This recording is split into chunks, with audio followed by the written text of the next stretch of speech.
Riverside Nashville's Impact the City Ministry presents Safe Space, a platform for leaders to keep it real and bring us into their personal stories of overcoming. This is an opportunity to remind ourselves that our trials are just as important as our triumphs because they both lead to our testimony. And now your host, Minister Damaris Miller.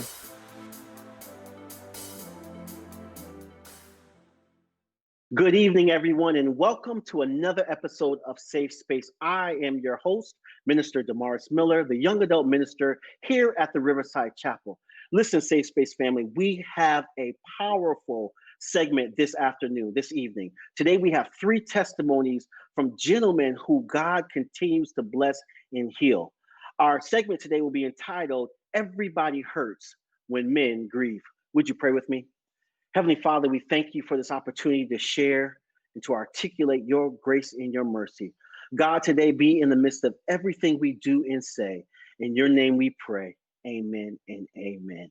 Guys, today, listen, I want to introduce you to our special guest that will be joining us for today's segment, Everybody Hurts When Men Grieve. Welcome, Safe Space guests. How's everybody doing? Good, man. Good. I'm so glad you guys dropped by to spend some time with me. I know everybody has busy schedules. And so everybody knows that we start each Safe Space off with an icebreaker. And so today, I'm telling you, man, I get so many text messages about how they love One Has to Go. And so we're going to do 2 One Has to Go. The first one is going to be comedians. And I want each of you to answer, take out one of the person that you don't feel belongs in this group of people and tell us why. All right. And so we're going to start off with Ben. Okay. Ben, One Has to Go. The first comedian is Richard Pryor, Dave Chappelle, Bernie Mac, or Chris Rock. One has to go. And why? Man, those are some talented brothers, right? So I'm gonna say Bernie Mac gotta go. I love Bernie Mac, but he has to go. The reason why Dave Chappelle is just so current and thought-provoking, his humor is like on a high level, so I really enjoy his humor. I mean, Richard Pryor, we can't say enough about him, right? He kind of set the stage for everybody. So in this scenario, not that I don't like Bernie, but I had to say, out of those type of comedians, I say he has to go. He has to go. Okay. All right. Did you say that because he's already gone? Because I feel like you wouldn't say that if he was still with us. God rest his soul, of course. But no retribution, right? I don't have to hear him come at me with the voice and all that. But out of those those are classic. Like Chris Rock, he has some great comedy, about the disparity between cultures. I really like his comedy. But I'll just say Bernie has to go from that group. Okay. All right. Next one, Matt, our licensed therapist, Matt Jean. One has to go. Richard Pryor, Dave Chappelle, Bernie Mac, or Chris Rock. That's easy. I thought you were going to give me a different list. That one's way too easy. Chris Rock, right? You said Chris Rock? Ooh, Chris Rock. Okay. He's out of here. That's easy. You talking about Richard Pryor is the GOAT.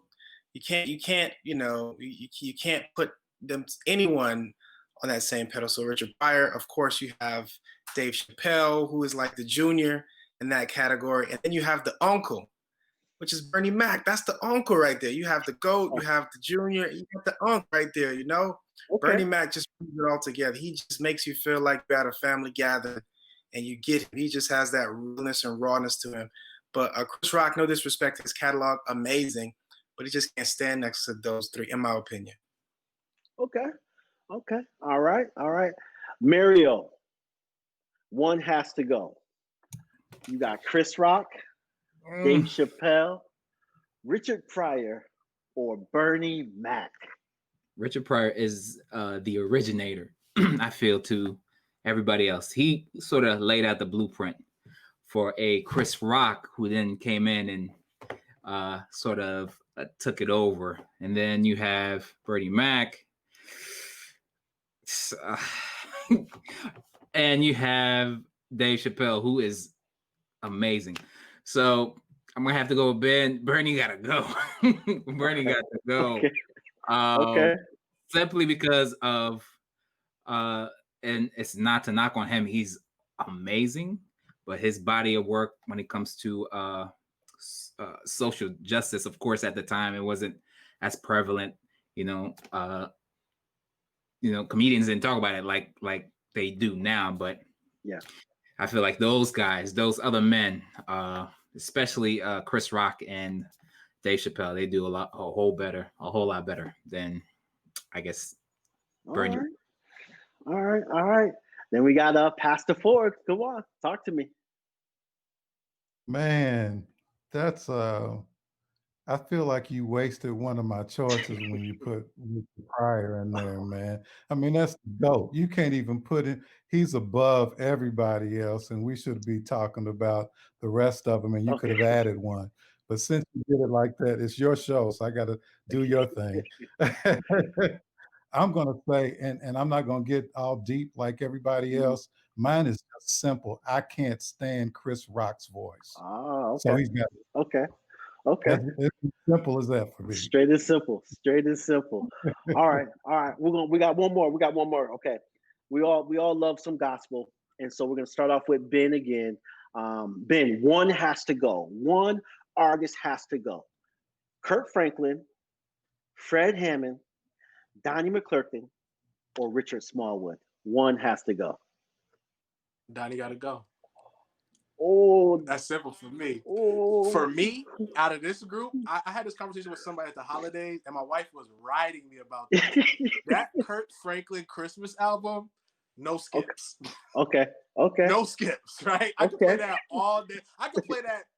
Is it August? I can play it in August right now and feel it, right? Gotcha. So for me, I just say, like, Donnie got some good songs. I'm gonna keep it like Brother Ralph said. His voice don't do it for me. His voice don't do it for me. Wow. Let's keep it simple. Wow. Okay. All right. Matt. One has to go. Kirk. Wow. I just have to look at the body of work. The body of work, catalogs upon catalogs. You're talking about 3 of them have, you could like Ben was saying, you listen to year round, and I think that's for Kirk Franklin, of course, Fred Hammond, and then Donnie is the one I have to put to the side. Donnie I have to put to the side. I mean, he has that body of work. It's just not as, I can go to Fred for any occasion. I feel like crying, I feel like rejoicing, I feel like, he has it for me. And so Kurt, I like the catalog. All right. It's not necessarily the artist, it's the catalog. Yeah. All right. I respect that. All right. So now, Ralph, one has to go. Now, Ralph, let me give background. You guys just happen to listen to music. Ralph is a singer. Ralph got albums on albums. And so, Ralph, I need you to break this thing down to me. One has to go, Ralph. Okay, you ain't coming from these little guys over here that just think they just listening. You are a singer with albums. You could YouTube Ralph's name and he'll pop up. And so, Ralph, one has to go. You got Kirk Franklin, Fred Hammond, Donnie McClurkin, or Richard Smallwood. One has to go. Okay, I hope you don't get a whole lot of text messages and comments on this one, but Donnie's got to go. And what? The reason Donnie has to go is because, and then this again, it's not real deep for me.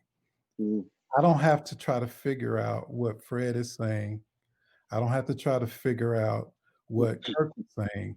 I don't have to try to figure out what Richard is saying. But Donnie's going to do half of the concert in tongues with no interpreter. So it's that simple for me. If he had an interpreter, we might have a different conversation.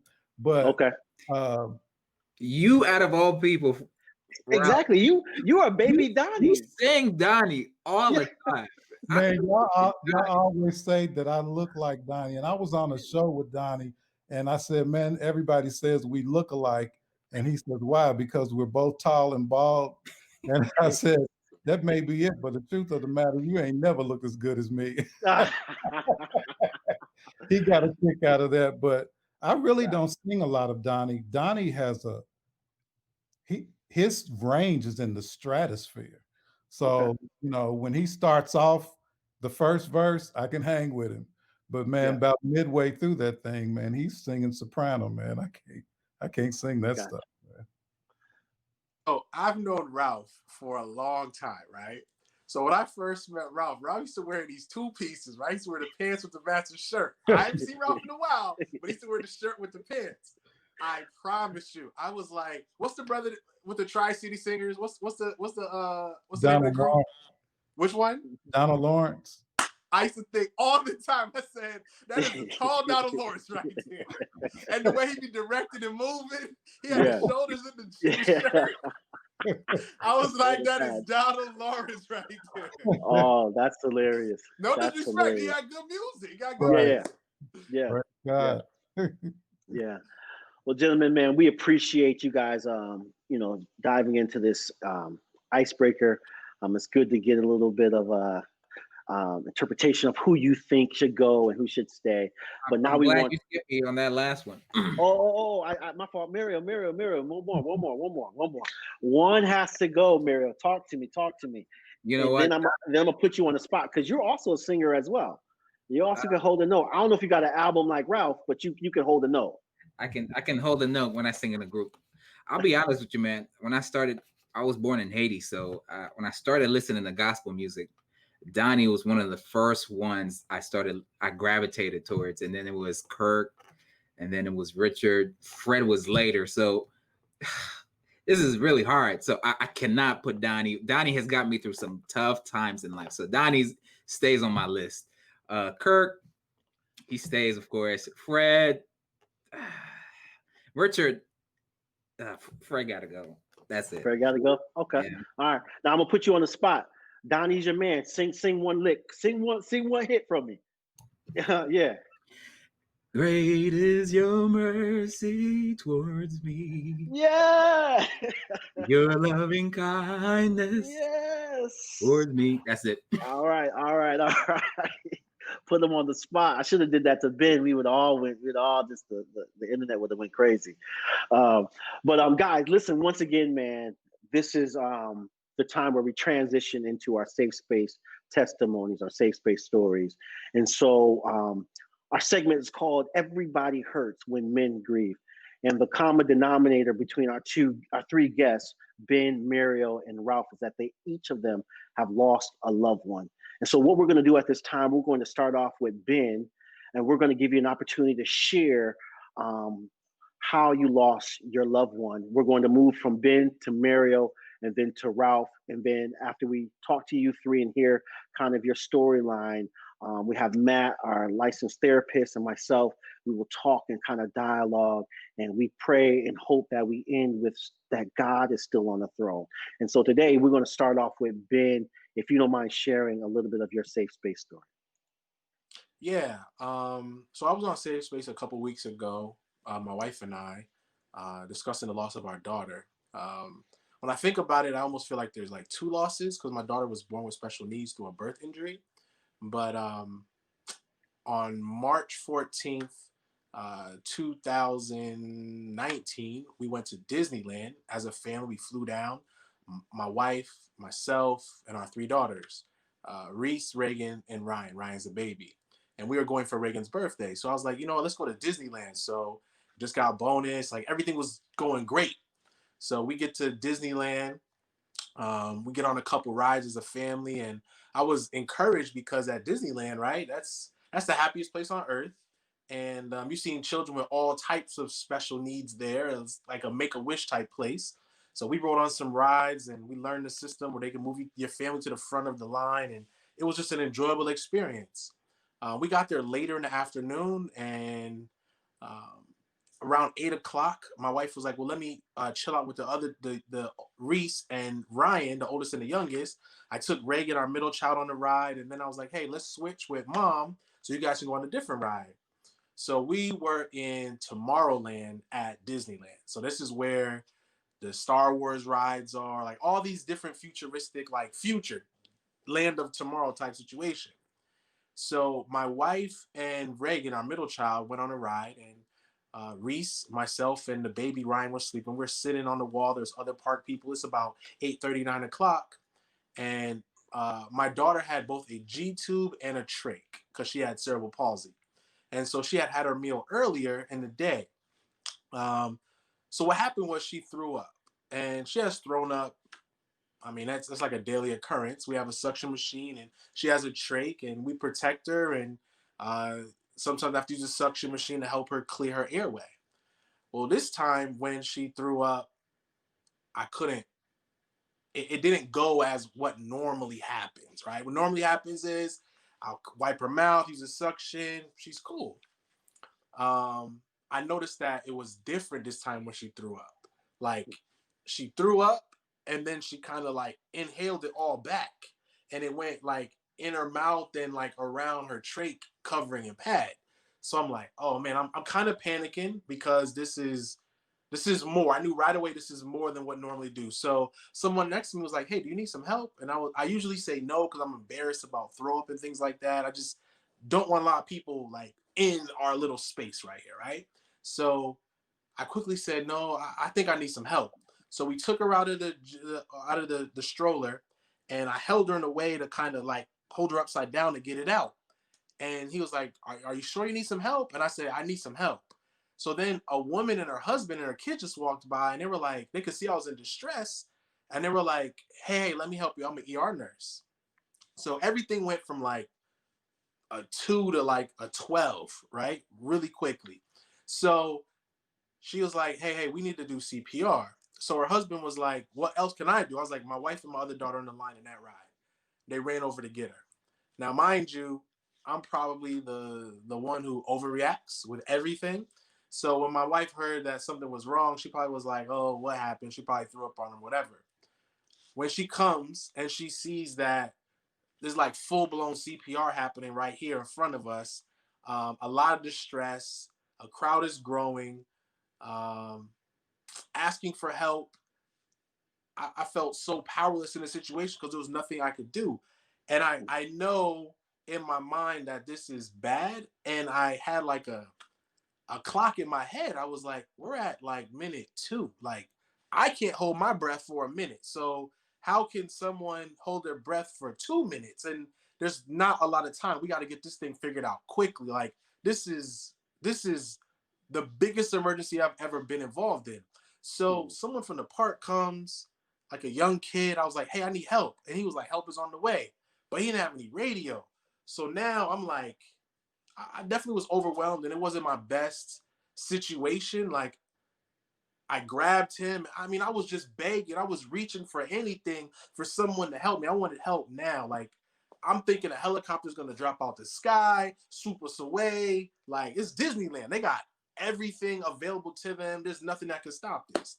So then a group of security guards came, and still no ambulance. And in my mind, I'm like, this is taking way too long. And my wife and the nurse has switched doing compressions. And I'm like, this is all happening. There's hundreds of people staring at us. Like, it's crazy.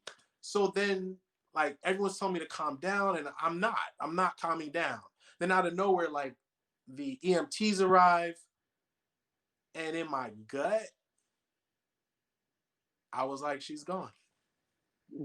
In my gut, I knew. So my wife and the EMTs went. I kept the other girls with me. And then I felt like the whole Disneyland effect happened, right? Like, they whisked us away, a wall opened up. We were like in the innards of Disney. I didn't know where we were at or what was going on.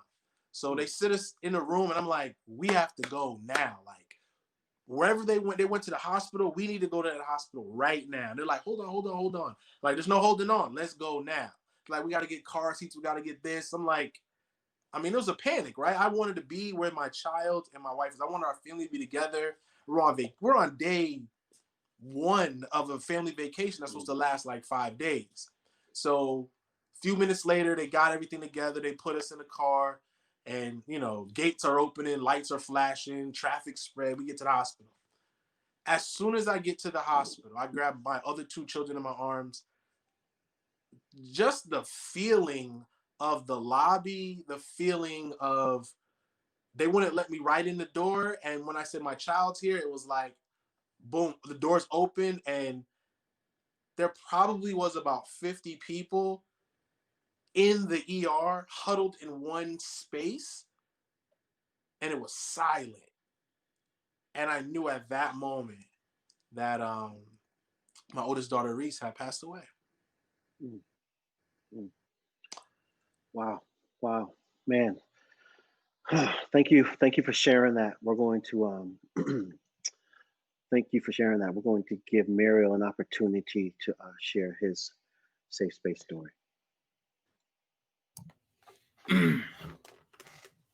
So we found out my mother had cancer and sometime in 2017. It was like a routine. Well, she was bleeding and found out she had uterine cancer. So we had to get a uterus removed. I say we, but her uterus needed to be removed. So many things happened in between that. So I come from a Haitian culture, and Haitian people deep down, they, at least my mom, does not believe in doctors. Like she thinks doctors are there to make money off of her. And so she neglected to go to the doctors for years. And so fast forward, she got her uterus removed, and she did chemotherapy, and she did well. She looked good. A lot of people typically they lose weight, loss of hair. Her hair got shorter like mine, but she was never bald. She looked vibrant. She really took good care of herself in life. Like she ate well. She ate, better than anybody I know. To this day, I think I eat better because of her. Like I don't eat certain things because of her, but she was, you know, in remission for about 3 months. You know, they did the scan, and the cancer had gone down in her uterus, or completely disappeared. But after 3 months, they found that it grew in her liver. And this was in, we found this out in, so it was September of 2017. And then December was like the next checkup. And we found this out in December that it was in stage 4. And they were literally, as it said, we don't know how much time that she has left. She basically had, like the doctor couldn't really tell me how much time she had left. Typically, like, how much time do you have left? Like, I mean, nobody really knows, but they just said to get ready to have some tough conversations. So my mom was in New York and I was in Nashville at the time, and I decided to move her down with me. So bring her down here. We took her out of her apartment and here to live with us. And at the time, she wanted to do some. She truly believed in natural, um, remedies and medicines, and so she wanted to do that. So we moved her down in February 2018, and she started doing some natural medicines, and of course that didn't work. The cancer in her liver had grown from nothing to about something like 5 centimeters. That was at the time, or 3 centimeters at December. But in March, March 2018, she stayed. The funny thing about the last days, that not funny, but the things that I remember that sticks to my mind the most, is that during her last days, she was always in the room. She couldn't eat, like she couldn't eat. Whatever what I gave her, she didn't want to eat. She didn't want to. She just couldn't eat anything. I didn't know. I didn't understand. And she just kept complaining that the only way that she could explain to me what was happening is that she had like gas, and that she needed to burp. She felt like she needed to burp, but she just couldn't burp it out. And so on a Tuesday evening, and this I always remember in my head, Tuesday evening, Um, my wife's a doctor, and she's like, "Mom, I think you should go to the hospital," because she was in pain. She was in the room. She wouldn't come out. So I took her to the hospital Tuesday evening, to the ER. She spent the night there. I spent the night with her. Um, I was, I was just, to me, it was just like watching a movie. Just like I couldn't process what was happening. The next day, a hospice doctor came and spoke with me. He had mentioned to me that he had lost his wife, and who also had cancer. And so, after he spoke with me, I was like, yeah, I understand all that, but when can she leave? Like, she's like, he's like, I don't think you understand what's happening. So I had him call and talk to my wife. I heard him speak, but I didn't want her to die in the hospital, so I wanted to get her home, do home hospice. Um, so I got back to the room and I started crying. The that was like maybe the second time I cried when this whole thing started happening. The first time was when she was after her um, after her surgery. Her uterus was removed. I started crying because I felt like God gave us some more time. So that was the second time I cried. And through it all, she was in heavy medication. She had morphine on, and she couldn't really talk to me. She was just like in and out. But one thing that sticks into my mind to this day is that she was in bed, because I spent the night, and she was sleeping on the bed, and I spent the night on a chair sitting next to her. She's like, "Why don't you come sleep next to me, on the bed?" And to this day, I'm like, I think about that. I just like, she is dying, and she couldn't stop being a mother, to me. I was like, "Mom, don't worry about it. I'll be all right." And Wednesday morning, you know, they were transferred to a different place in the hospital, and um, my wife came in the afternoon for a little bit to talk to her, and I got a chance to go home to take a shower and change because I was going to spend the night with her on Wednesday night again because we're trying to get hospice to move her out of the hospital to our house. And spent the night on Wednesday, and I was in a cot next to her in the room, and I just remember her always lifting her hand up. It's almost like she was calling out to the Father that, like, I don't know, she was. It felt like she knew what was gonna happen, and I still didn't process it yet, And Thursday morning, and around 9:30, she passed away, and she wasn't alone. She was with me. I was with her the whole time, I held her hand, and that's, I don't know what it feels like to die, but I just know that it's probably not cool to die alone or to die without any family members being there. So I was just happy to be there in her moment of need. Fast forward. So March, she was buried in April. A few weeks later, my grandmother, my dad's mother passed away. This was after my mom's funeral. And she was 105, so nobody was really, I wouldn't say, surprised about that. I wasn't sad because she lived a full life, in my opinion. But those two ladies were my dad's favorite people, and so my mom passed in March. My grandmother passed in April. We buried both of them, and my dad went back to Haiti. He didn't want to come back here for some reason. It's almost like he knew he was never going to set foot back in this country. At least uh, the way he wanted to. So, and so I was like, "Dad, you got to come because you got to come back and get your medicine and all that." He's like, "Yeah, yeah, yeah." So fast forward to January 2019, he passed away. And I remember, typically I call my dad to say Happy New Year. That year I didn't call, or January 1st, I didn't call him because in Haiti, he's a minister in Haiti, Baptist minister. And they had like this sort of like a thing at his house in Haiti.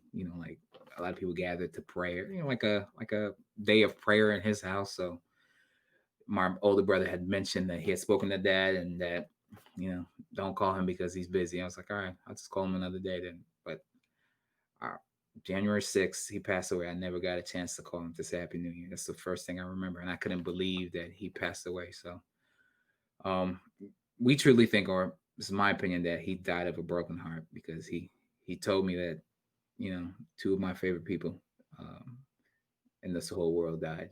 So that's what I think happened. And so my dad was, he had a funeral in Haiti, and we flew his body here to have another service in the States. And unknowingly, when they had to bury my mom, you could either dig deeper, um, so you could have two caskets. I just said, yeah, why not? Why not have two? I didn't really think my dad was going to be in this spot anytime soon. He was 80 years old, and he was fairly in good condition, but so they were both buried in the same cemetery. My dad on top, my mother on the bottom, and that's the story of the loss of my parents in the span of 9 months. Yeah. Thank you for sharing that, Mario. At this time, we're going to ask Ralph to share his story. I'm going to try to move quickly. Today has not been a good day because this is actually, if my wife would have lived, this was would have been our 18th wedding anniversary today. And so it's been a difficult weekend for me. But as Damaris knows, we're part of a pastoral staff at Riverside. And in May, the second week in May, my wife informed me through a text message that they wanted her to take a test because there was some abnormality with the last test that she had. She did that, and by the end of that week, I had informed the pastoral staff to be praying because she was going to do this test to find out what it was. And at the time, I was passing a kidney stone and under some heavy meds in bed. And she texted me and she said that they found cancer. And because of the condition I was in, I saw it wrong. I thought she was saying that there was no cancer. And I text back, praise the Lord. And she sent it back, no, they found cancer. And it just didn't make any sense to me because my wife had never been sick. We missed days of work with colds and stuff. That wasn't her. She was our superwoman. And so it really just did not make any sense to me. I'm thinking, maybe this is a false test, or they didn't read it correctly, or whatever. But the following, I think it was 2 weeks time, she had to go in to talk about what type of cancer it was. And she had been diagnosed with something called adenocarcinoma, which is an aggressive breast cancer. And this was in May. She had shown like zero symptoms of being sick. She was a school teacher and just doing her thing, man, pouring into everybody else like she always did. And my daughter, Carrie, was graduating from F.H. Jenkins that year in May. And my wife, we went to the graduation. She just did not show any signs whatsoever. She was her same uh, self, had not slowed down. When I look back on it, she was tired a few times at night, but I just figured, man, the woman puts in a lot of time at work, and then when I was going to church in the evening, she would have RJ. So I just figured she was tired. Um, but we went through that graduation weekend, had a wonderful time, um, in celebration mode. Um, and then when she went to school for the last day for that term and was going to be off for the summer, um, she had this crazy pain, uh, and she let out this blood curdling scream that I never will forget. And I mean, it scared me to death, and I began to call on the name of the Lord very loudly. And to make a long story short, um, we had taken her to the doctor because they wanted uh, to find out if we were going to do chemo or what have you. And he told us that they were going to have to do chemo, and then, and I may have the sequence confused, but they were going to have to do chemo. They were going to have to cut the breast off, and then she was going to have to do radiation. And she wasn't really feeling that, um, because she knew that that was going to be a serious, tough battle. And she's thinking, I'm gonna be down for a few weeks, and then, once school starts, she was already thinking about starting school again. I said, no, babe, we got to listen to what they say. So they were waiting for the PET scan test to come back. And the results of that, the doctor told me that there is nothing we can do. And it took um, all the air out of my body. Um, I felt like those of us that have played sports, I felt like, I was going for a layup and I got blindsided and all the air was knocked out of me. And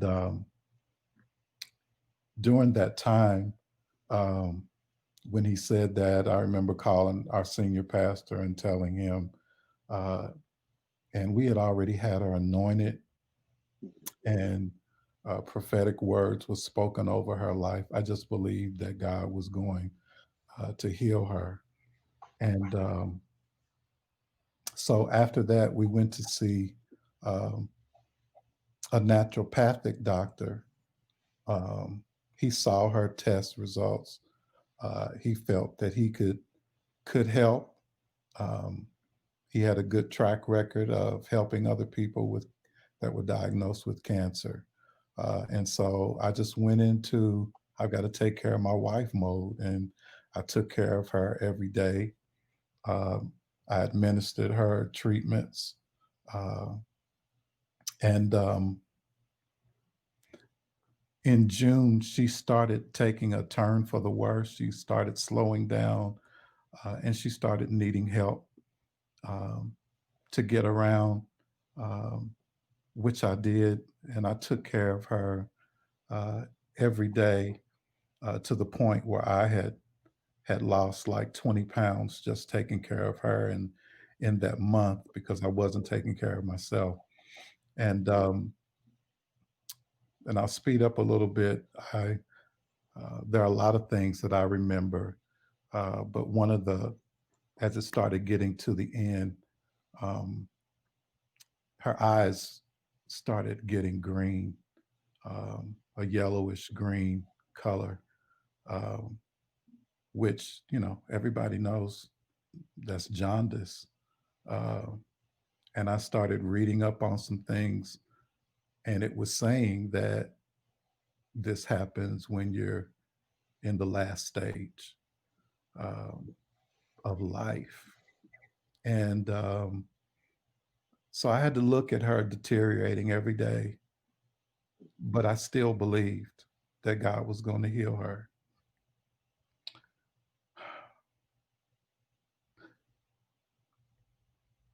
When she started getting the jaundice, the doctor told me to bring her in so he could examine her.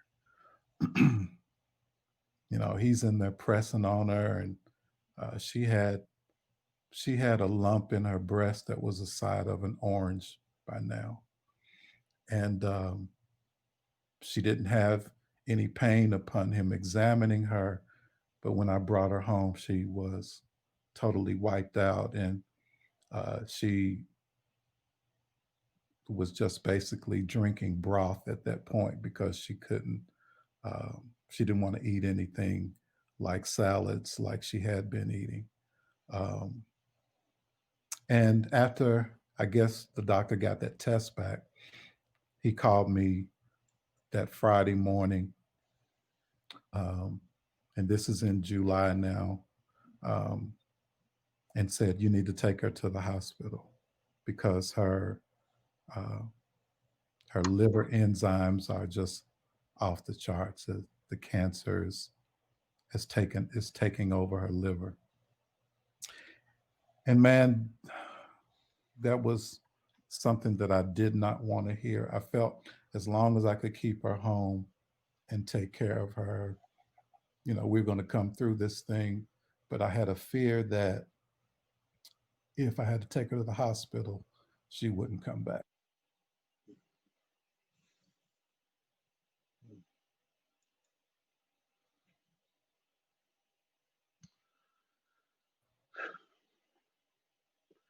Yeah, Ralph, we hear you. It looks like we froze a little bit, man, and we want to thank you for sharing that at this moment. You know, She was going to, she'd be the first woman that came through, uh, that left hospice. I just believed that God was going to do something. This was around the time, and some of you may remember that baby Jesher, they didn't think that he was going to make it, but he started getting stronger and stronger. And my wife and I both prayed for him. And I just felt like, you know, God was going to do the same thing for her, and he was going to get the glory out of it. She'd be the first woman walked out of hospice, and we'd have a story to tell. Um, and We took her there that Monday. I had gone home to take a shower and I was going to come back, um, but I laid down for, I thought would be about, you know, a half an hour or so, and I slept all the way through the night. Um, and so when I realized that I had slept all night, I rushed to the hospice, and my two daughters were there, and they said, you know, it was fine because they had time to just talk, and they stayed up all night and talked with her. And um, this was Tuesday morning when I got there, and I never will forget the teachers from FH Jenkins came over and did basically a mini concert. They sang some of her favorite songs and so forth. And at this time, she was just not responsive at all. She had a tube in her mouth where they were draining the fluids that was coming from her body. And that evening, I was getting settled. Um, Pastor Fordham came over, Jennifer came over. They had a prayer meeting at the church for her that evening. They came over afterwards, prayed with her again. Everybody went home. I put my phone on the charger, and was getting ready to settle in the chair next to her. And I heard this gurgling, this kind of gurgling sound. And I looked over at her, and her hand moved. And so I grabbed her hand and the nurse was in there, and all of a sudden she looked up at me and smiled, Mm. and it was like she was um, trying to tell me something. She kept trying to make this sound, but it was just gurgling sounds. And I just said, "Baby, just rest. We'll talk about it tomorrow. In the morning, you probably be ready to go home then." And uh, she smiled at me two more times, Mm. and she took her last breath. And my whole world changed. Yeah. Ralph, we thank you um, for sharing that story. Um, for each of you all, we are always continually praying, but there's something I believe there's power when we're able to articulate our feelings. And that's something that we as men, African American men, don't do. And so I'm praying that today, as we transition into a question and we talk and converse back and forth, that this will give an opportunity to help with the healing process. And when I say process, because we know that it's a day in, moment by moment situation. And so um, another reason why I brought on Matt Jean, a licensed therapist, is to kind of help give us context, to ask some questions so that we can help process our thought pattern. Um, and so I'm going to kind of turn it over to Matt to start a little dialogue where we can talk a little bit. And so Matt, what comes to your mind when you hear these stories? Well, let me just start by saying thank you for sharing your stories. And Minister Damaris, this is an amazing platform because I know for sure that as men in general, these aren't things that we talk about openly. And as a licensed marriage and family therapist, I do a lot of counseling for men. I specialize in Black male issues, and for a lot of the times, it feels like when they do come in, it's only obligatory. It's only like a last resort for them.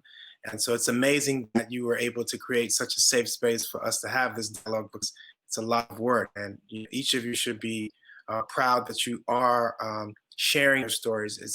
It's important to share those stories so that we won't hold these things on the inside and have it impact us in various ways. So let me talk about just grief for a second and how it could impact us.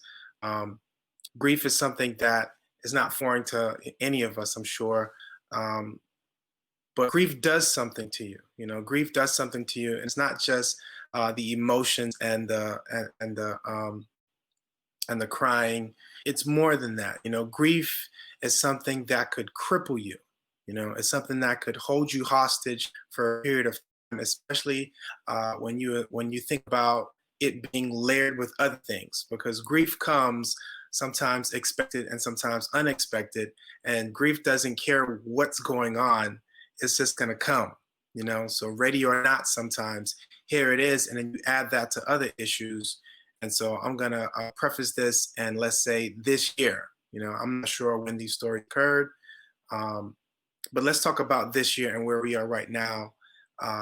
This year, start of 2020, everybody thought it was going to be a great year, you know, with the 2020 visions, the slogans, and we felt great about the prospect of what the future would hold. January went by, was okay. February came by, Black History, we felt empowered a little bit. March came hard when we started to deal with COVID-19 and the social isolations and so forth like that. Let me pause for a second, because just that in itself does something to us. We are a social being. We are used to fellowship and we are used to being in a community. So you separate that from us, you're taking away from our normalcy, right? So that's one thing. And then you add that to some people being impacted financially. The impact of finances causes stress and anxiety, right? So that's two more things.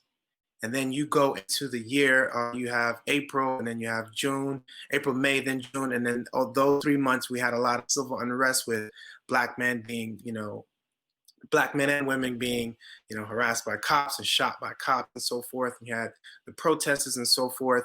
That causes more anxiety. That causes more unrest. And then, of course, COVID-19 is still a part of what we're talking about. So if a person had to deal with grief just in this year, you have to add that to whatever the context of that year brings to us, So you have to understand that grief isn't something that will impact you based on just that occurrence. You have to factor in all that's what's going on. As a family therapist, something that's different from other mental health professionals is that we look at the entire system.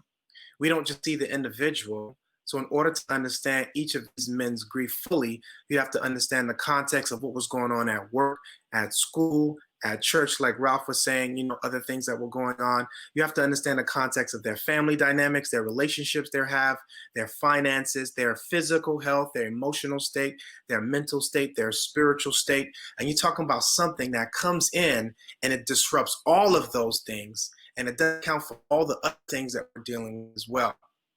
And then as men, we don't normally have the opportunity, because safe spaces aren't everywhere. We don't normally have the opportunity to process that. And eventually what happens is that because we've suppressed our emotions for so long, they manifest differently.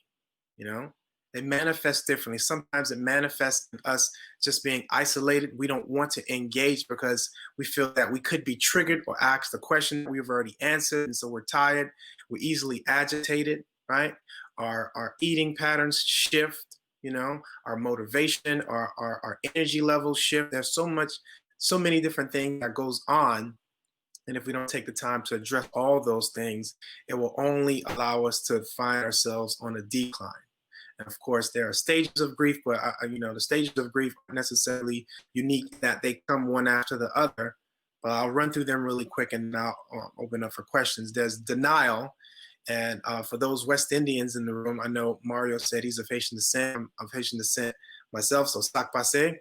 But I know us, we get stuck at that stage for a very long time. It's not just West Indian, it's African Americans as well. We get stuck in denial for a very long time. And denial isn't just the acknowledgement of it. Denial is of the unacknowledgement of it. Denial is the thing that we do not to think about it. We do everything so our mind won't go there. And I know in my house growing up, when mom or anybody, the Haitian woman would grieve, they would cook like 6 meals a day. They would cook this meal and then try to feed this person. And so the busy work is a form of denial. Sometimes we overbook ourselves to keep busy with our, with our work. We take on extra hobbies, we paint the room twice, we cut the grass, we trim the tree. We do everything we can actually have to think, be in that space where that idea of a person being absent from us have to be a reality for us. So denial is the first stage. Second stage is bargaining. And bargaining isn't just, saying this for that. Bargaining is a space where you're trying to rationalize the acceptance of a new reality. You're trying to bargain that new reality so it can make sense for you. You see, what grief does is it strips you of a mental and emotional physical state that's no longer present. Let's say, for example, something that was tangible for you, something that you can hold on to, something that you can see, something that you can breathe in, is no longer there. And because it's no longer there, the example I like to use is that when we're walking up or down some stairs and sometimes we think that there's an extra step right there and we step on it, we stumble and we fall. Sometimes we stumble and we fall. Grief is similar to that, where our minds is trying to fill this void of something that was there. And sometimes physically, like in reality, we reach out for it to see if it's actually there, to see if we can hold on to it. We reach out for it mentally. We try to lean on it emotionally sometimes. And we do a lot of things as if this thing is real. And so our minds is trying to play catch up, because the reality is that thing, that person, that dear individual to us is not there, but our minds is still trying to play catch up with reality. So we want to bargain that reality. We want to, why couldn't this happen instead of that? And how come, and what if, we ask all these questions to try to make sense of this new reality. The next phase is anger. And of course, anger is one of those things that men express easier because we're not necessarily open to expressing all of our emotions because of safe spaces. And so anger is, of course, a part of it because we're not necessarily ready to accept that as truth. And so in the instance where something that was dear to me is no longer there, I'm going to get angry, you know? I will be angry, and that's okay. That's a stage where I'm very comfortable in expressing because, yes, something that I love that was here, that made me feel a particular way, that brought joy to my life, that was an asset to me, is no longer here. I should be angry, and there's nothing wrong with that, you know? And so anger is a part of that because anger is about not getting our needs met. And so in this instant, if you're angry because that person is no longer there, you're expressing an emotion that's real because your needs are not met. That person fulfilled a need in your life, you know? And so anger should be a part of that. The next part of the stages of grief is sadness. And sadness, of course, because of the reality of that person no longer being there, the absence of that person causes us to feel sad, you know? And that's a testament to how much that person or those individuals meant to us, you know? And their absence, of course, you're gonna feel something. You're gonna feel that void, and that will create sadness, and that's okay, you know? Sometimes we have to really monitor this stage because the sadness can go beyond what we're managing and we can fall into depression. And that's another category of things that we'd have to address. And the last stage of grief is acceptance. And acceptance is finding ways to live in that new reality in the absence of that person that we really, truly value. And so that's acceptance. But one thing that's really important about these stages is that after we've gone through these stages, it doesn't mean that you're done with grief now. That doesn't mean now I've went through all of the 5 stages, now I'm done. There is no time limit for grief. You know, so when you get to acceptance, if you ever get to a stage of acceptance, a healthy acceptance doesn't mean that you're done. It just means that you find yourself in a healthier space of accepting that new reality of that person's or those individuals' absence. And even in the acceptance stage, you still could every now and then go back to a different stage in that process. You can go back to denial, you can go back to anger, you can go back to bargaining, you can go back to depression, you can go back to sadness, and so forth. And so that's just the stages of grief. And I know I talked for a little bit. And so I want to have a dialogue now because I know sometimes we don't even know how to start the grieving process, you know. And so I'll Minister Damaris, I don't know if you want to start with some of the questions that you had, and then I can see how we can, converse about some of the questions that you have already had and some of the men may have as well. Yeah, I kind of wanted to start it off by asking a question like, who did you have in your corner? Because we don't articulate ourselves, talk about this, was there anybody in your corner or did you deal with this by yourself? And I'll start with Ben, we'll go to Mario and then Ralph, and then we can kind of start the conversation going. So for me, even right away when we were at the hospital, a one call was made, and before we knew it, we were surrounded by our friends and family. So there's a lot of support. We're extroverts. We're very open. We are transparent with our lives. We celebrated our daughter Reese from the very beginning. So we always felt surrounded. Even at her death, I mean, a lot of people supported us.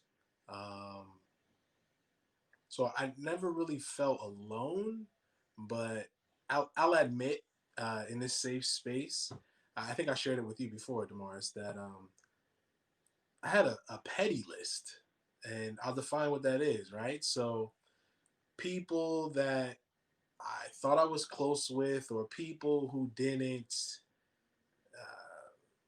reach out or didn't do at least what I thought they should have done. I just kind of put them on this mental list. I wrote the list. I didn't even say it's not a mental list. I wrote this list, and it was like a reminder that I'm not really messing with them no more. I mean, there was like family, friends, co-workers, people who I thought would have just shown herself in a different way. I since got rid of that list. I definitely found that list was unhealthy, And I don't know, I guess it was part of the anger of my grief of why,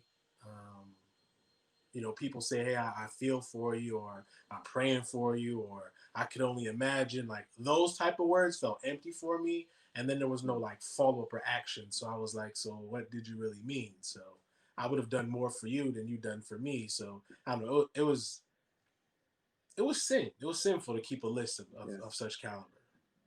Miriam? To be honest, we were not alone in going through all this, or I was not alone.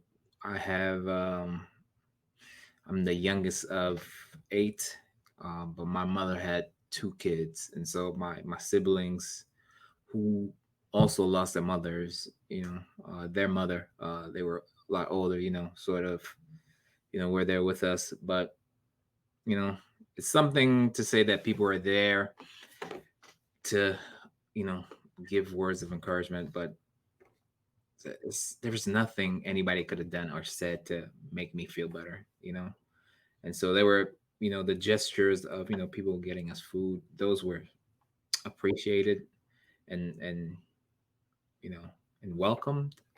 But, when you're home alone or you're in your thoughts and that person comes and you're crying, like you're alone, so to speak, and those things. And so um yeah, I had people there, my wife was there, but you know I'll be honest and say that I wasn't very open, and I don't know how to grieve. I've never grieved in my life, so I don't think I grieved well, looking back. But it's not something that I could explain to people unless you've gone through it. So I wasn't alone. I always had somebody I could talk to, but I just didn't know how to even start the conversation. What do I say? How do you even go about talking about this? Like, she's not here anymore. What do you say? So I was dealing with that. So also, just like Ben said, I had I didn't have a petty list, but you keep a mental note of people who don't reach out, and so that's not healthy for sure.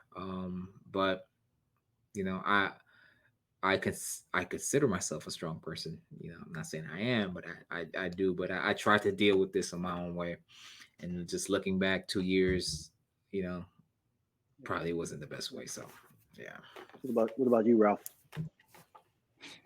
I think I have and had a great support system in the church at Riverside and the pastoral staff. Um, my kids and myself went through uh, therapy with the hospice that I took my wife to. They provide a year of free therapy, free grief therapy, and we did that. Um, and my church family was, you know, I can't say the whole church family, of course, but there were members of the church family that really looked out for us.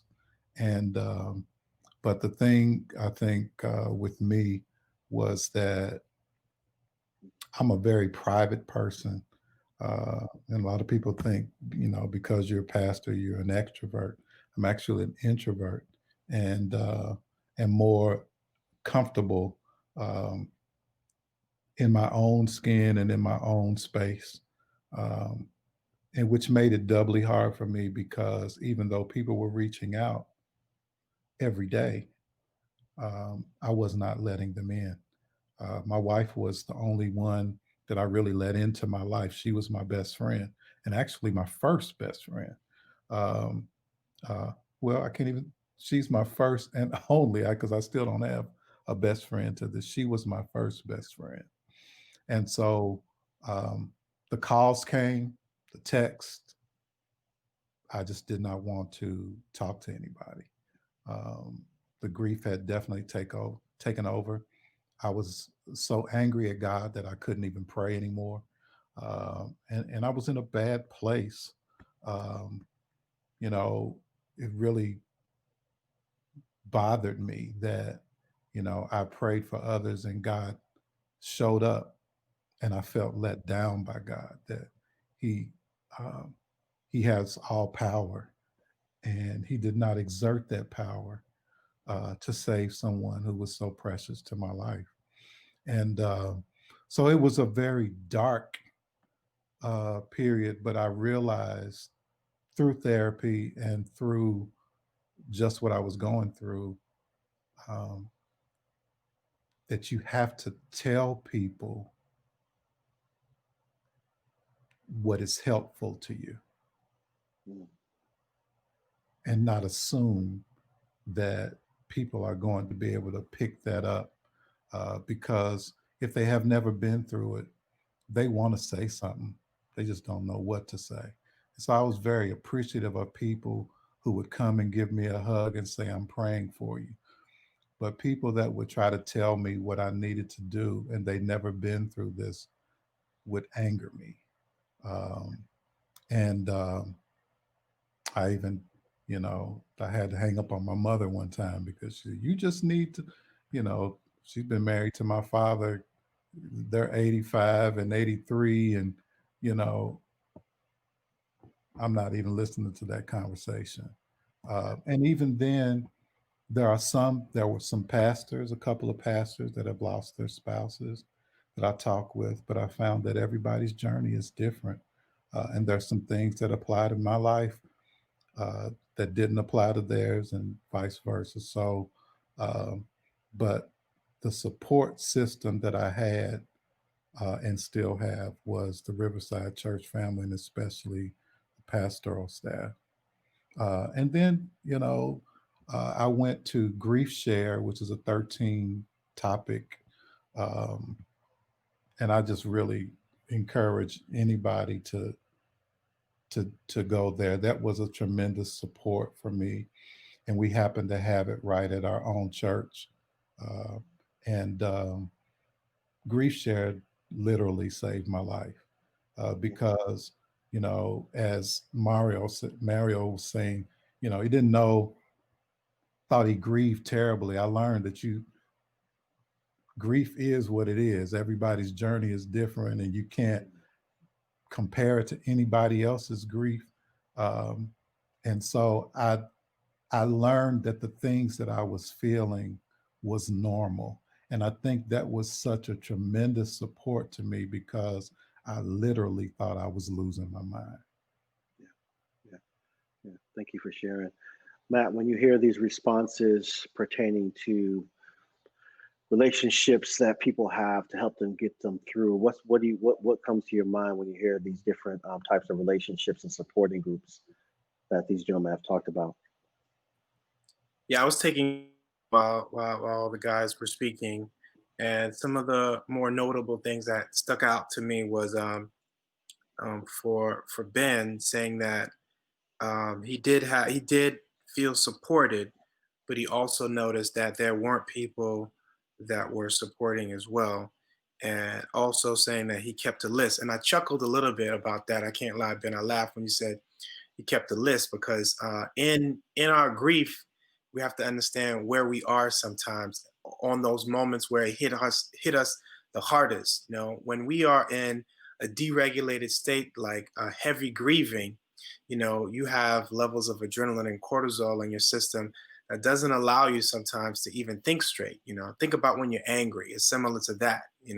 So you have levels of different hormones in your body to where you're not necessarily going to be in the best space to engage. And sometimes you may even interact with people in your mind in an unhealthy space because of your grief. And so I thought that was interesting. And then for Mario said he had support, but he still felt alone, you know, still felt alone. I thought that was really telling because a lot of times, even though we have the people that are there with us, those moments aren't quantified uh, with the experience that's necessary for us to feel like we're going through a healthy process. And I think Ralph echoed that too, about having people there, but still not necessarily feeling it's the right type of support, even though people are saying the things that they think And I have to say this because every time someone does say something to one of us, it's not because they want ill will for us. We have to keep that in the context of they care and they love us enough to say something. Most people don't know what to say, you know? Even the most trained professionals, sometimes when a client comes to my office and they're in that really, really dark space of grief or anger, sometimes it's just in that silence of me being physically present with them. And sometimes that's enough. Sometimes I don't have the exact word to remedy that emotion right then and there. And so it's hard sometimes. So, I'm saying this so you guys can offer yourselves some grace, and also those other individuals who may not been as supportive in those occasions, because sometimes people just don't know what to say, how to say it, or what to do, or how to be there for us. And for Ralph, I think Ralph was saying, what did he say? My wife was my best friend. I think that was very telling. I wrote that down too, because for men, there are certain individuals that are safe spaces for us. And what I mean by that, just like in this occasion, we have come to a safe space where we can talk about our emotions and our most vulnerable states, but that's not everywhere, and that's not everyone. And so a safe space could be a physical space, or it could be a person who has allowed you, who has created an atmosphere of safety for you in order to tap into that level of communication. And what I mean by that is that there are 5 levels, and the last 2 are where intimacy really starts. So 5 would be the basic level of communication, that's your high and by. 4 would be your facts. You exchange facts with people that you work with and so forth. 3 would be the opinions. And if it were up to men, we can stop right there. We can just relate to each other every day on the basic facts and opinions. We could talk about sports, cars, this, that, give the facts, give the basics, give our opinions. And that's a talk show. We could do that. And it's seldom that we have the safe space where we can go into the emotions, which is 2. And the last one is 1, where we have complete vulnerability. And those 2 and 1 are where the safe space really begins. And Ralph, if you said that your wife was your best friend, you're telling us that she was your safe space. She was that individual where you can pour your heart out and you can be more transparent about what you feel. And that's telling, because if we don't have those individuals, then the question is, where are we, getting that relief from? Where are we? Where is our safe space now in the absence of that individual? And putting our walls up is because we don't feel safe, When you said you didn't let them in, and of course you said you learned through therapy, subsequently to let them in. But when we put our walls up, we're just saying that I don't feel safe, I don't feel safe. I can't go there with you because I'm not safe enough to express. I don't feel safe enough to express my emotions in a way where I won't feel judged, ridiculed, looked down, or feel weak, or chastised in some type of way because of what men do or what men have done, And so to break outside of that, we have to learn how to communicate our emotions in a healthy way. And I wrote something else down while I was taking notes from all of the stories. I said that one of the first ways we can start the grieving process is by communicating, And let me preface that by saying that the same way we welcome life into this world as a family together is the same way we need to celebrate the life as it leaves this world as a family together. The process of bringing a child in, everybody's excited. You can actually feel the surge of energy that people will exchange with you, checking up on you, making sure that you're okay. And this goes on, from once you announce that you're pregnant to the delivery of the child. That child could be hitting milestones. You still have people that are faithful and checking up on you, making sure that life is safe. But in the absence of that life, where's that same energy that comes? We need that same community. We need that same fellowship and that same bond to celebrate that person's life that is no longer here with us. And I say celebrate because sometimes we just think about their exit and we don't think about their life. We have to think about their holistic life. They're valuable to us. That's why we miss them. So we have to share those stories. I'm grieving currently my father-in-law who passed away this summer, and I love to share stories about him.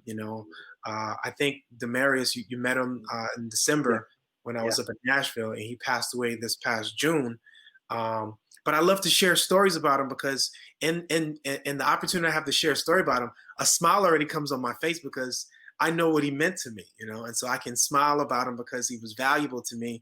I had great memories with him, and as I share a story about him, I get to one, think about him in a way that's meaningful for me. I get to share him so his life is still being cherished amongst us, so that they won't be forgotten.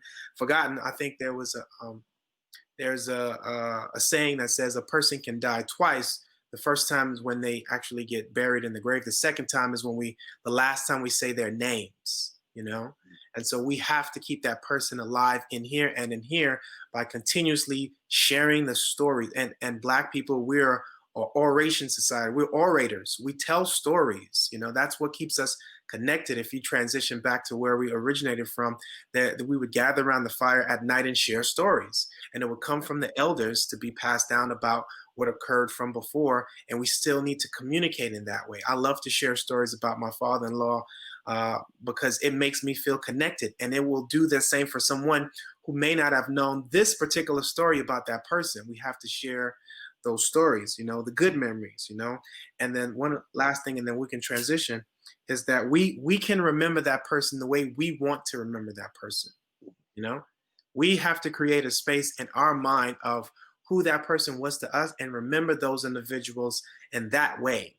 I don't want to think about the way that person exited and not think about what that person meant to me, the good times we shared. So I can remember that person in a way that makes sense for me, And so I have a lot of notes down here. I can keep going if you guys like. One of the last things, I'm sorry, Damaris. One last thing I wanted to say is that we have to feel what we feel, Whatever feeling comes up during this process, we have to feel it. Allow yourself to be in those feelings. There's nothing wrong with the emotions that comes up in the absence of a person, a being that was there that we can hug and touch and breathe and love on. There's nothing wrong with expressing those emotions. We have to make sure that we're expressing them in a way that's meaningful for us, in a way that reflects who we are. So as we say that we're men, there's a way that we want to express it. Let's do that. If we say that we're Christian, let's express it in that way. If we say that we're this, let's express it in that way. But the point is to express those emotions, feel them, and let them out, And so, like I said, I have notes. I can keep going, but I want to get some more questions. Yeah, I love that, man. I love that, and I appreciate the information on the backdrop of that. I do have a few more questions that I want to talk about. Each of you gentlemen have children. Ben, you lost a daughter.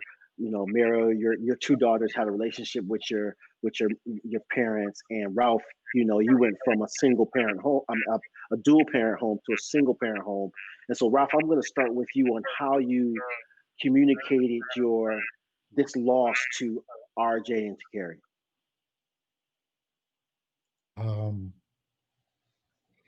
It's difficult because RJ had just turned 3 and Carrie was 14 at the time. She just had her sweet 16 in June. And so I had to relate to them in two different ways. How do you tell a 3-year-old that mommy's not coming back anymore? And so RJ was used to looking at shows on his tablet that we would let him look at. And he was very familiar with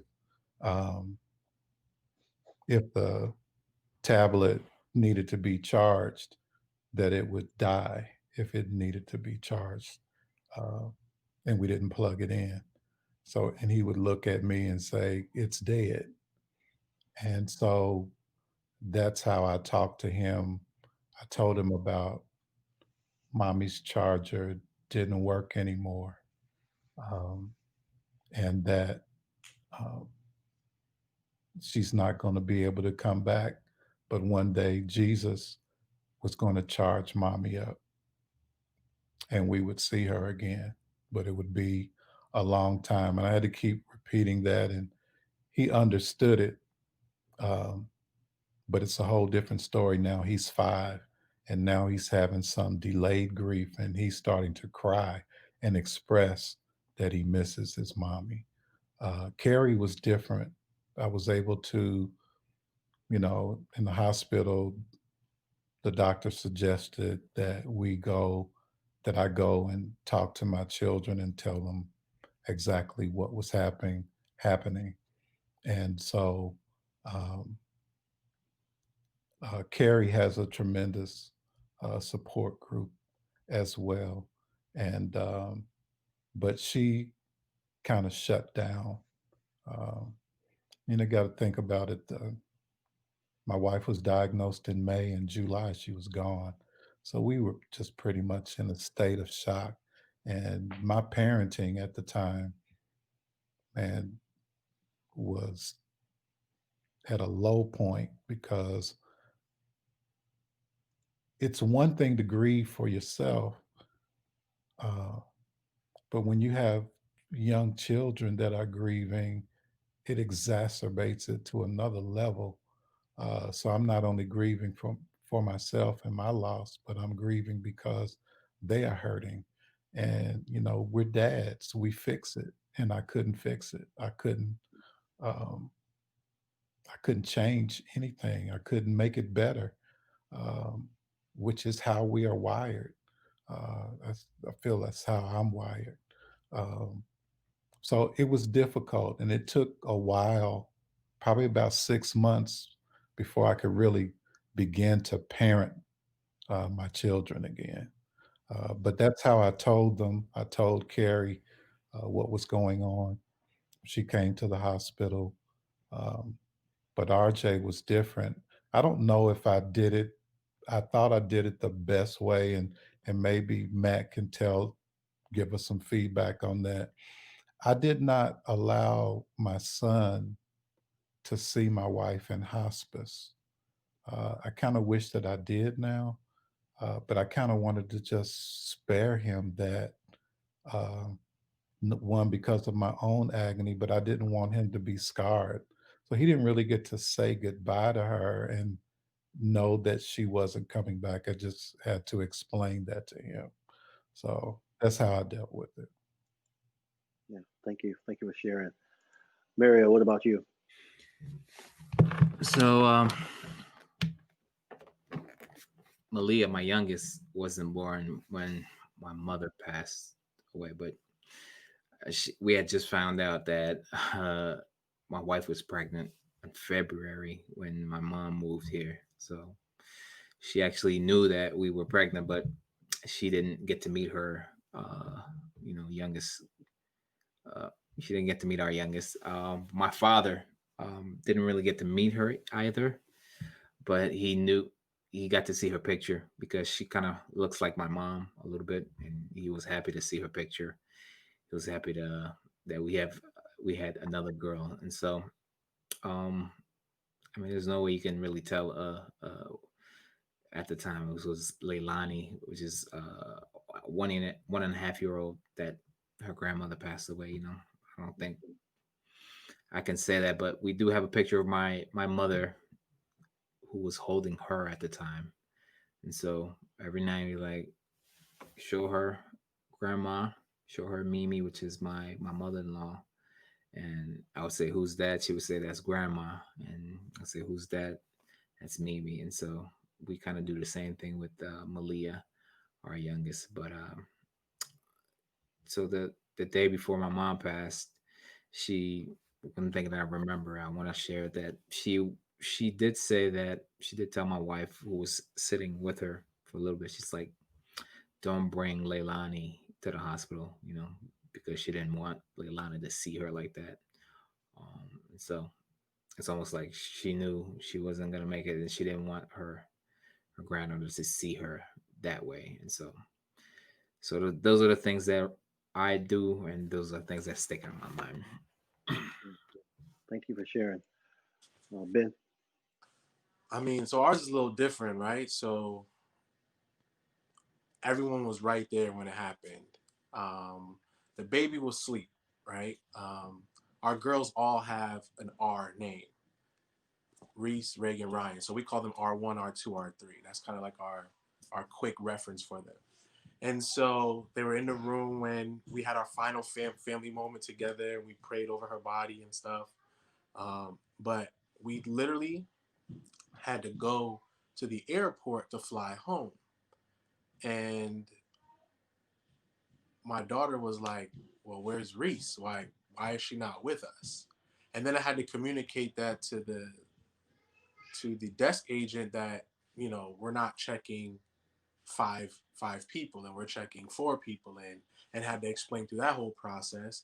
Our family is very open. I know that we just talked about, remembering that person and keeping them alive and the way we want. So we have this very open conversation in our home about the things that what Reese would be doing, or what did Reese like, or, oh, remember this song that Reese you used to really like. So even though her body is dead, her memory is very much alive. From the photos in our home, just the conversation is very, very open. So my children knew what was going on. We shared it with them.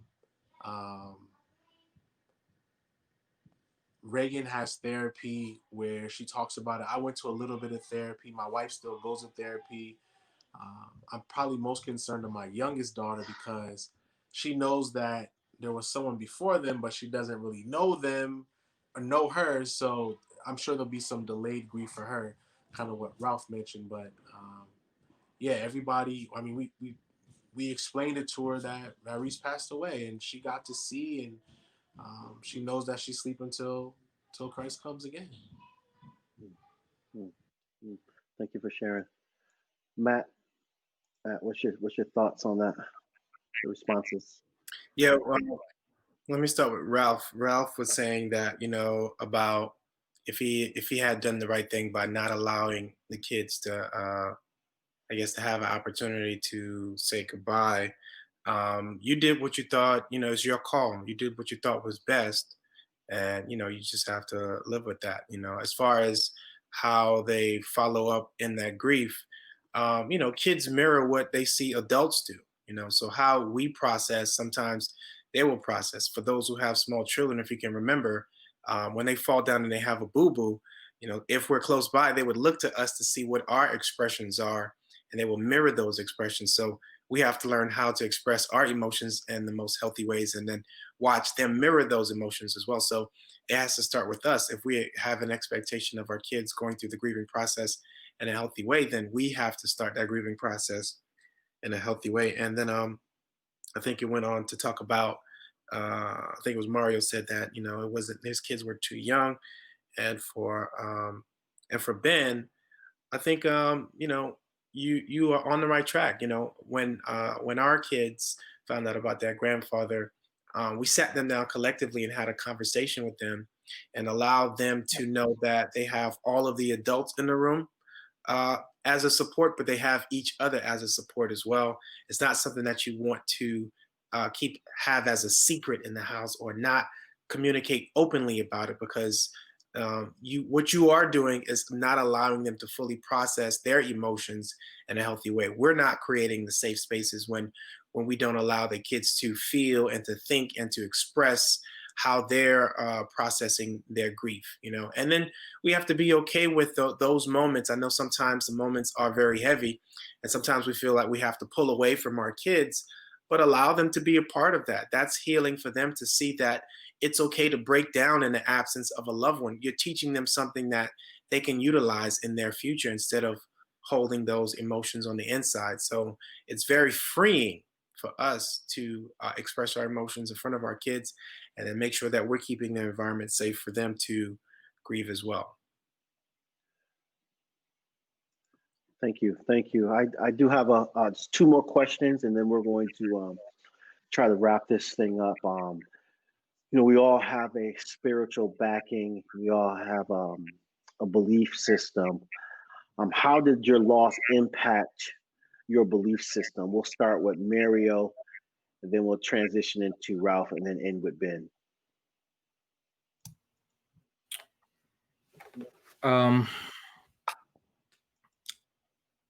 To be honest, I'm still recovering. Um, I believe in God. I do believe I serve a mighty God, but I just haven't gotten over, you know, these losses.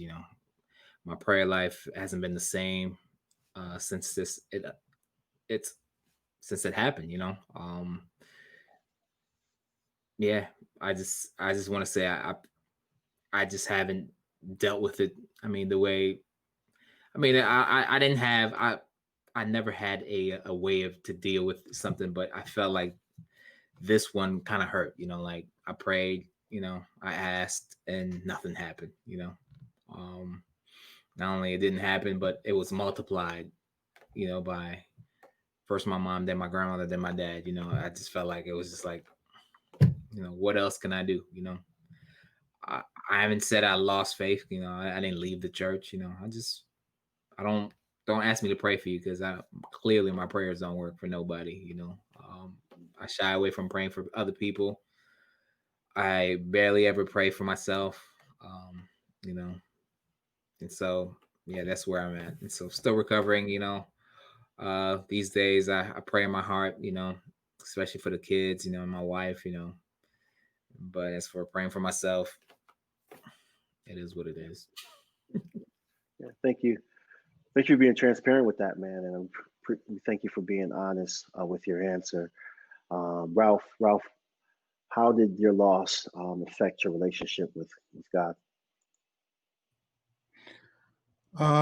Well, as I mentioned before, I was so angry at God that uh, I couldn't pray.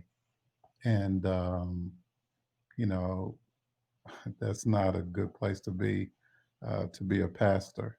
Um, and I reached out to a musician friend of mine. Some of you may know him, Doobie Powell. And he had lost his wife some years ago. And I was talking to him about the way I was feeling and telling him, that I'm so angry with God, I can't even say anything.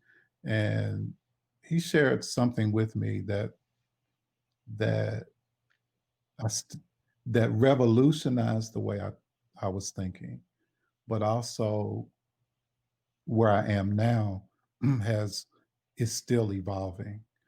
This is my relationship with God is really fluid. I guess that's the word I want to use. But he told me, he said, no matter what you feel, anger, whatever, tell him. He said, because you're going to need him. And I listened to that. And so my prayers starting off were like one or two words, help me. Um, I can't do this by myself. Um, if you up there, I need some peace. Um, and so it took a toll on not just my relationship, but the grief took a toll on, I couldn't even read scripture anymore. Um, I couldn't read a couple of lines or a sentence. I had to read it over and over again to make sure that I read it. Uh, my thinking was so um, screwed up and discombobulated by grief that it just totally took over. Um, but as I said, those prayers started out one sentence, you know, one word, two, and I guess we can talk if you want to talk about now. We can do that later or whatever. But I got to a place where I'm praying out of desperation now. I'm praying because God, you are all I got. Um, I don't have a best friend anymore, so I got to tell you this stuff. And so that's kind of how it evolved from that point to this point, and it's even evolving more today. Wow, powerful, Powerful. Thank you. Ben, what about for you? So before, the incident happened, I felt like God was working miracles, right? So we had prayed for our child to be whole in the sense of living an independent life, removing her G tube, her trach, getting her walking, and we had seen so many breakthroughs. I felt like we were literally turning a corner. And there was a time when the doctors were like, she'll be lucky if she lives to be 13. And we're like, you obviously don't know our God. Like, you're not seeing all the things that are happening here.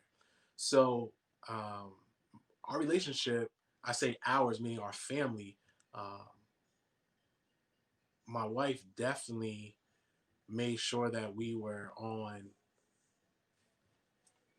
this connection superhighway with Christ, right? Like, there was no doubt that she was going to be whole. And when it didn't happen, I can't say I was disappointed with God. I had to stay committed to the plan that He has for us in our lives. Definitely disappointed. I mean, I love my child. I wanted her to. There were so many more things we needed to do. There were so many more opportunities for things to happen. So many more people to impact. And Damaris, I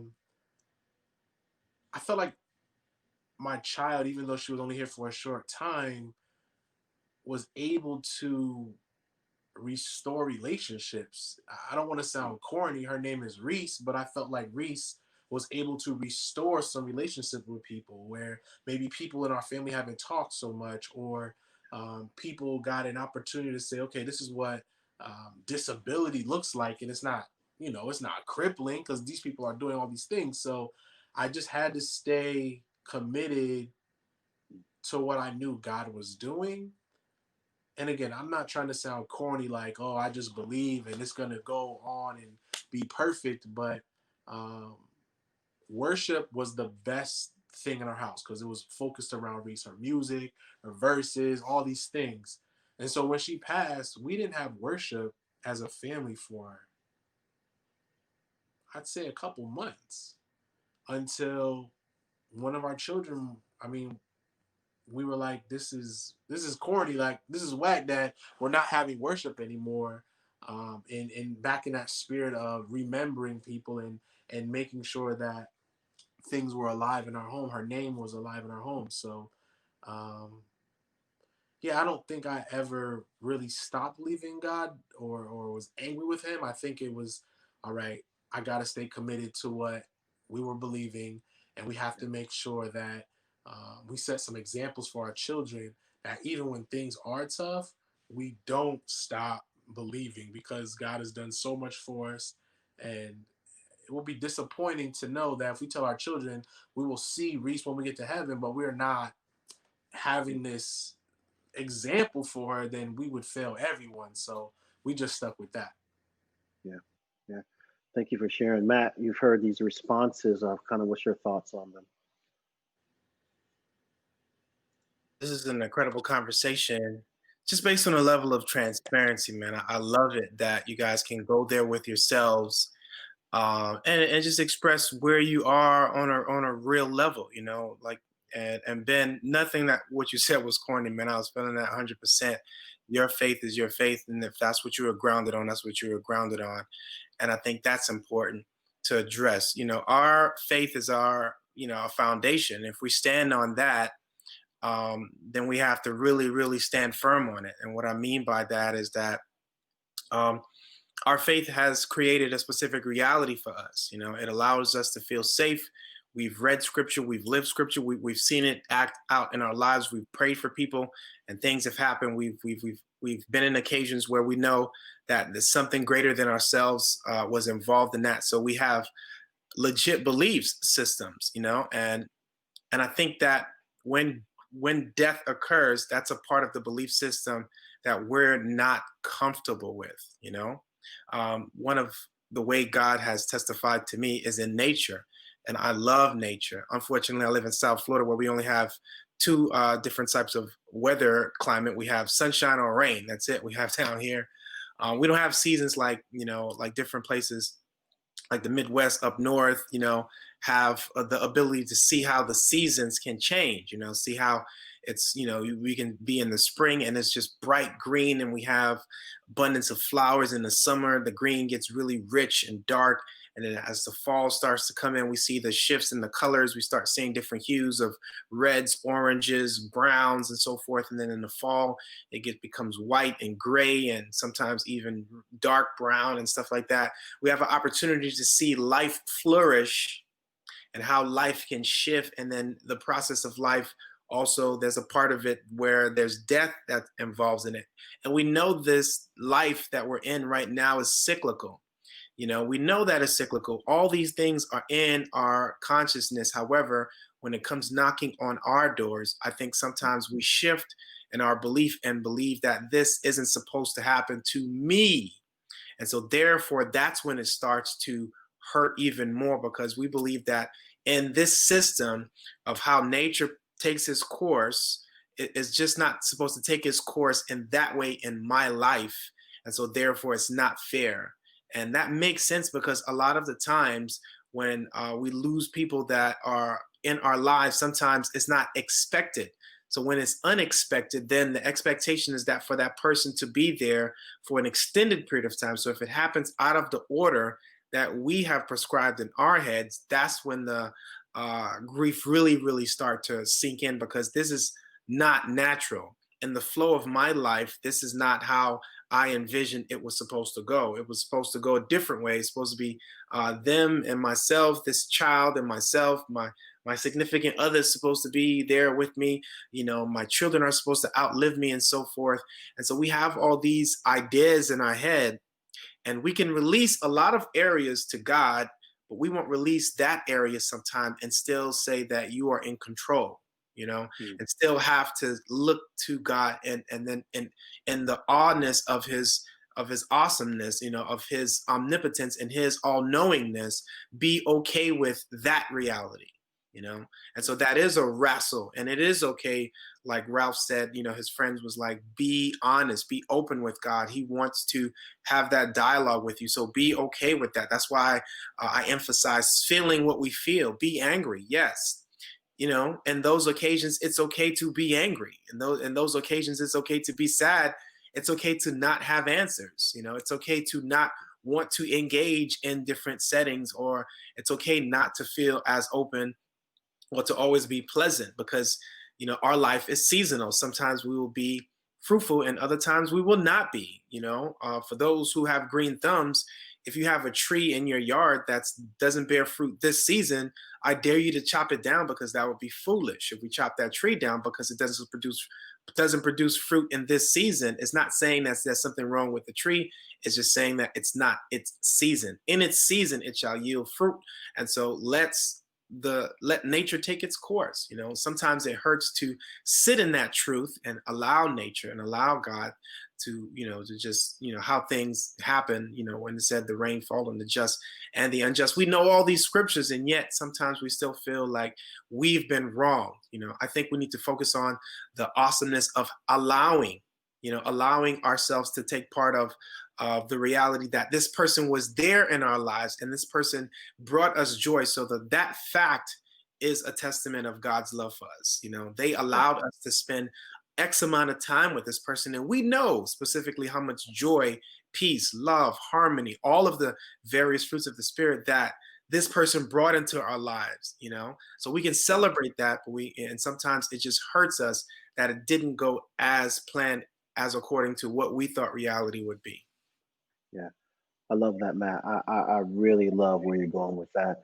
I do have one more question for each of you gentlemen as we end with hope, as we end with how to move forward. And so, Ben, what would you say to another man who has lost a child? What word of advice would you give? If you can give it in maybe one or two sentences, what would you say to another man who has lost a child? I'll answer this just as the man that I am.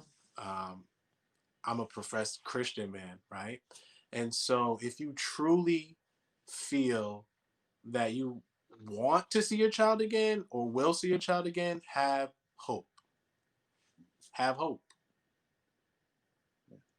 I love that. Thank you. Thank you. Mario, what about for you? What would you tell another man who lost, a parents? What words of advice would you give to another man that's lost his parents?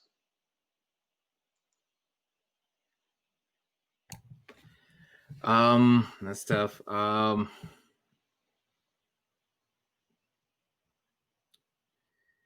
Having them around definitely made you who you are today. And so um keeping I mean, you'll notice in your life as you move on and have your own children um that the things they taught you um definitely made you into the person that you are. Also, um, keeping those sort of traditions alive. Um, also, in a way, in a sense, keep their memories alive. And so uh, they're gone, but they're not forgotten. Just like everybody else says, legends, they never I truly love that. die. Thank you. Ralph, what about for you? What words of advice would you give to a man that's lost his best friend, his wife?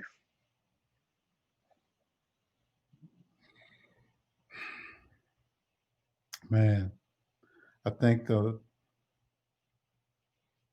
main thing that I would say is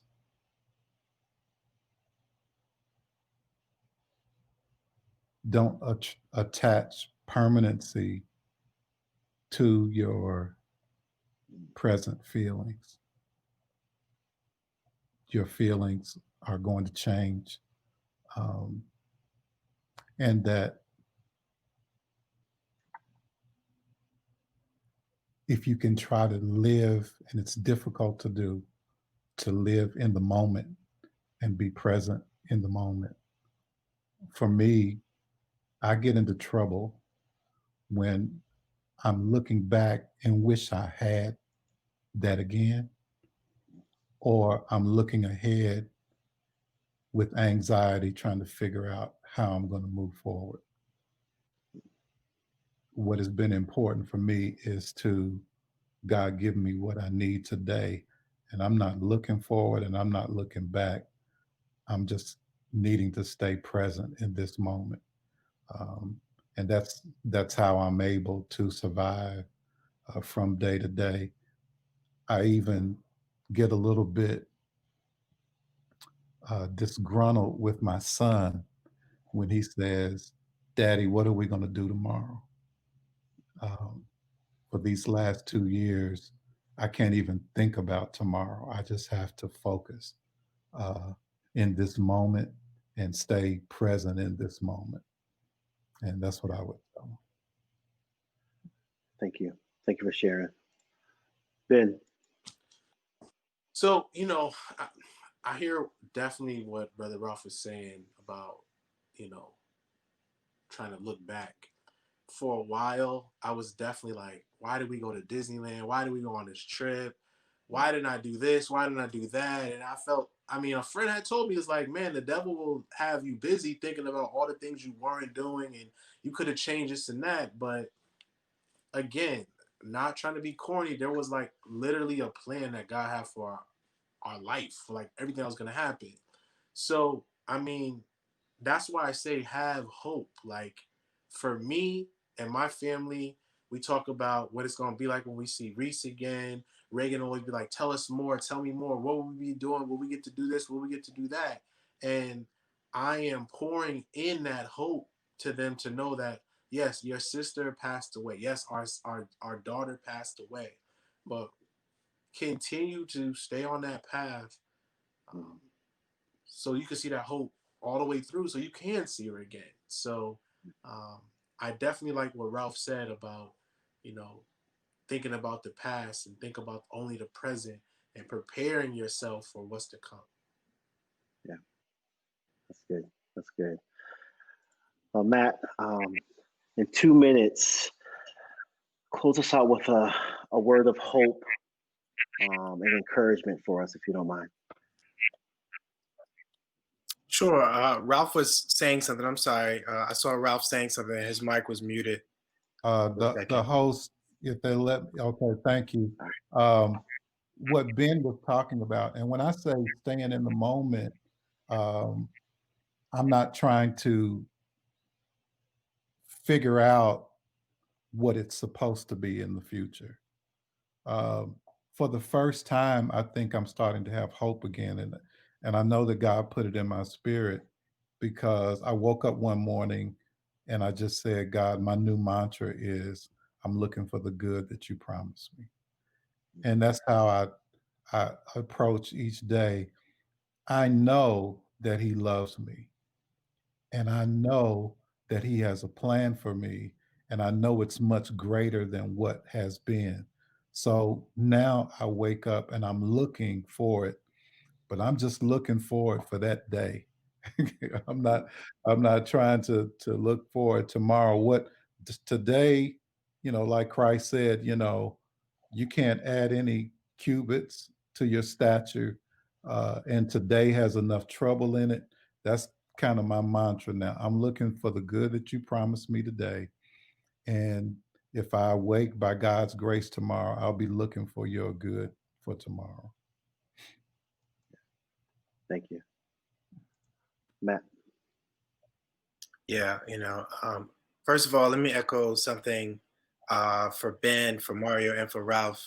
Man, thank you so much for allowing me to be a part of your journey and part of this process of grief, man. This is amazing. You've given me hope, and I'm sure when when the right people see this, you will pour into them, and they will feel your transparency. They will feel that, and hopefully, it helps them to start their process of healing as well. And it is a process, it is a process, and this process is your process.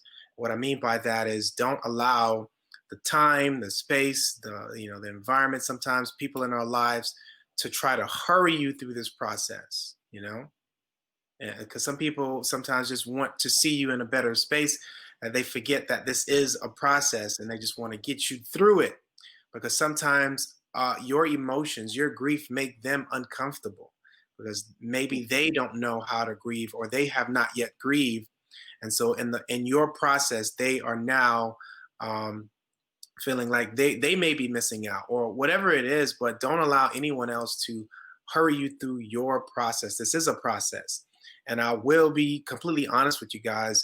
It's not that this process gets any easier. That's not what happens. What happens is that we develop a level of coping that can match the level of grief, the level of hurt, the level of anger. So we get stronger. It's not that it gets easier, but each one of you, you get stronger every day that you continue on this process, this journey, being open, And I'll close by saying this: at any point in time, for anyone who ever watches this, where it becomes too much, don't feel that it is a weakness to go out and seek professional help. We've heard individuals here talk about making sure that they had the right type of support for themselves and for their loved ones as well. So don't feel like it's a weakness to seek out professional help. This is a process, and what I do as a facilitator of grief counseling, I make sure that the space is conducive to heal, so that you can not just have that space in our offices, in our spaces, but you can go home and replicate that space for your family, for yourself, for your loved ones, for the kids, for everyone that you encounter. Sometimes when you grieve out loud, it's healing for other people. It's healing for them to see that you are still able to express, still able to show up, still able to cope. That's healing for a lot of people. So the first thing is not allow someone to slow down that process, or speed up that process. It's yours alone. And to make sure that if you do need assistance further, go ahead and go seek those assistance. Go find that professional that can help you in the form of a professional counselor, a pastor, or a trusted individual. And so thanks again for allowing me to be here, Damaris. If there's any other support that I can do, if anyone ever reaches out, please put them in contact with me, and I can see how I can help them find the right people in their communities to support them further. Yeah, definitely. We want to thank each of you all for being a part of this conversation that's needed. It's a necessity. And what I'm learning now in just life is that you're not on an island alone. I want to close with this quote that I saw on this great man's Facebook. His name is Ralph Ford. This quote is deep. It said, "Grief never ends, but it changes. It's a passage, not a place to stay. Grief is not a sign of weakness nor a lack of faith. It is a price of love." Guys, man, I love you guys. I thank you all. Matt, if you don't mind, let's give a round of applause for those that came out and spoke their hearts and minds. We thank you. Matt, if you don't mind, man, I want to give you the opportunity to share how we can get in contact with you. For anyone that's watching, you have a wonderful space that I've actually visited, but I know we're doing things COVID now where you'll be online. But how can we get in contact with you to get more information on what you do? Sure. For those who are on social media, you can find myself at Beachstone Counseling, beach as in the beach, stone counseling, and it should come up. You will see the logo with the sun, and it's a Beachstone Counseling. You can find me there. You can always message me if there were questions. Of course, we didn't have a chance to dialogue with the audience. So there are questions that we did not get a chance to cover, or an area specific to yourself that you'd like to explore a little bit further. You can reach me at Beachstone Counseling on all social media platforms. Or you can email me at beachstonecounseling143@gmail.com. And I believe you can also visit the website, which is www.beachstonecounseling.com. And that's it. If we didn't get a chance to answer any questions there, you can always message me or reach out to me on my email or my social media, and I'll be happy to engage or even help you find someone that can facilitate more conversations in your community. Thank you. Gentlemen, once again, man, I thank you and praise God for you guys coming out, being transparent and vulnerable, safe space. I pray that this segment will be a segment that will bring healing and hope to those that may be dealing with grief. We realize that God says that he will never leave us nor forsake us. He says that he will be with us in the thick, in the thin, in the dark places. And that's one thing that we can count on. And so God bless you all, and we'll see you later. Bye-bye. We hope you enjoyed tonight's Safe Space. If you're interested in a more intimate conversation, please join us for Off the Record this upcoming Wednesday at 7 p.m. Central. Please see the slide for details. And remember, all are welcome.